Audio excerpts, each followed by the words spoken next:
கர்த்தர் நல்லவர், அவர் கிருபை என்றும் உள்ளது. ஆண்டவராகிய இயேசு கிறிஸ்துவின் நாமத்தினால் உங்கள் ஒவ்வொருவருக்கும் அன்பின் வாழ்த்துக்கள். தேவ கிருபையும் சமாதானமும் உங்களுக்கு பெருகுவதாக. இன்று செப்டம்பர் மாதம் 11ஆம் தேதி. இந்த நாளிலே நாம் தியானிக்கும் வசனம் யோவான் எழுதின சுவிசேஷம் 14ஆம் அதிகாரம் 15வது வசனம். நீங்கள் என்னிடத்தில் அன்பாயிருந்தால் என் கற்பனைகளை கை கொள்ளுங்கள். இங்கு ஆண்டவராகிய இயேசு கிறிஸ்து இவ்விதமாக சொல்லுகின்றார். என்னில் அன்பாயிருந்தால் என்னுடைய கற்பனைகளை கை கொள்ளுங்கள் என்று சொல்லுகின்றார். பிரியமானவர்களே, இன்றைக்கு கூட தேவ பிள்ளைகள் நம்ம எல்லாரும் கூட ஆண்டவரை நேசிக்கின்றோம். அவருடைய இரத்தத்தால் கழுவப்பட்டு ரட்சிக்கப்பட்டவர்களாக இருக்கிறோம். ஆனால் அவர் என்ன விரும்புகிறார் என்றால், நம்ம அவரிடத்தில் அன்பாக இருப்போமானால் அவருடைய கற்பனைகளை கை கொள்ள வேண்டும். நம்முடைய வாழ்க்கையில் அவருடைய வார்த்தைகளை கை கொண்டு நடக்க வேண்டும் என்று ஆண்டவர் சொல்லுகின்றார். நம்ம பழைய ஏற்பாட்டில் பார்க்கின்றோம், தேவனாகிய கர்த்தர் 10 கட்டளைகளை மோசேயின் மூலமாக தம் ஜனத்திற்கு அருளி செய்தார் என்று பார்க்கின்றோம். அவர் சொல்றாரு, என்னிடத்துல நீங்க முழு மனதோடு என்னிடத்துல அன்பாயிருந்து என்னுடைய கற்பனைகளை கை கொண்டா 1000 தலைமுறைகளுக்கு நான் இரக்கம் பாராட்டுவேன் என்று சொல்லுகின்றார். இங்கும் கூட இயேசு மகாராஜா சொல்லுகின்றார், என்னிடத்துல அன்பா இருந்தா நீங்க என்னுடைய வசனத்தை கை கொள்ளுவீங்க.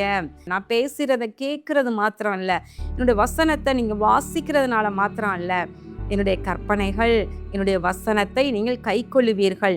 இதை யோவான் எழுதின சுவிசேஷம் 14வது அதிகாரம் 23வது வசனம். இயேசு அவனுக்கு பிரதியுத்தரமாக, ஒருவன் என்னில் அன்பாயிருந்தால் அவன் என் வசனத்தை கை கொள்ளுவான். அவனில் என் பிதா அன்பாய் இருப்பார். நாங்கள் அவனிடத்தில் வந்து அவனோட வாசம் பண்ணுவோம். இங்கு நம்ம கிறிஸ்துவின் வார்த்தைகளை கை கொள்ளும் போது, அவருடைய கற்பனைகளை கை கொள்ளும் பொழுது நாம் அவரிடத்தில் அன்பாயிருக்கிறோம் என்று அர்த்தம். பழைய ஏற்பாட்டில் 10 கட்டளைகளை தேவன் கொடுத்தார். அதே இதை சுருக்கி 2 கற்பனையாக, அதாவது ராஜரீக பிரமாணமாக இயேசு மகாராஜா நமக்கு கொடுத்திருக்கின்றார். அதனோடு கூட அவர் கற்றுக் கொடுக்கிற வசனங்கள் ஏராளம். அவருடைய வார்த்தைகள் நமக்கு அருமையாய் மத்தேயு, மார்க்கு, லூக்கா, யோவான் என்கிற 4 சுவிசேஷ பகுதியில் நம்ம வாசித்து பார்ப்போம். ஆனால் அவர் எவ்வளவோ உபதேசங்களை நமக்கு சொல்லி இருக்கின்றார். உவமைகளோடு கூட சேர்த்து நமக்கு சொல்லி இருக்கின்றார். பிரியமானவர்களே, அதான் ஒருவன் என்னில் அன்பா இருந்தால் அவன் என் வசனத்தை கை கொள்ளுவான். இயேசு கிறிஸ்துவினுடைய வசனத்தை நம்ம கை கொள்ளுவோம். எப்படி நான் அடிக்கடி சொல்லுவேன் இல்லையா, இப்போ பிள்ளைகள் பெற்றோர்களிடம் அன்பா இருக்கிறாங்க அப்படின்னா எதை வைத்து நம்ம புரிந்து கொள்வோம்? பெற்றோர்கள் என்ன சொன்னாலும் கீழ்ப்படுகிறவங்களை பார்க்கும் பொழுது ஆமாம், இது உண்மையாகவே பெற்றோரிடத்தில் அன்பாயிருக்கிறார்கள் என்று நம்ம அறிந்து கொள்ள முடியும்.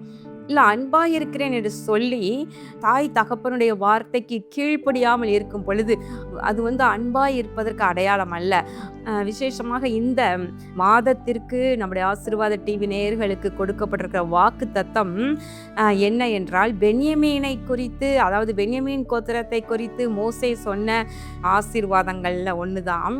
அதாவது கர்த்தருக்கு மிகவும் பிரியமானவன், அவர் அவனோடே வாசமாயிருப்பார், என்னாலும் அவனை காப்பாற்றுவார் என்று சொல்லுகிறபடி பாருங்களேன், இங்கே எப்படி ஆண்டவர் நம்மோடு வாசமாயிருப்பார்? நாம் அவருடைய வசனத்தை கை கொள்ளுவோமானால், இயேசு மகாராஜா சொல்றாரு, நானும் அன்பா இருக்கிறேன், பிதாவும் அவனிடத்தில் அப்போ அன்பா இருப்பாரு, அப்போ நானும் பிதாவும் அவனோட தங்குவோம், அவனோட வாசம் பண்ணுவோம். அப்போ வசனத்தை கை கொண்டால் கர்த்தருக்கு நம்ம பிரியமானவர்களாய் மாறி போய் விடுகின்றோம். நம்ம அன்பா இருக்கிறோம் என்றால் நாம் அவருடைய வார்த்தைகளை கை கொள்ள வேண்டும்.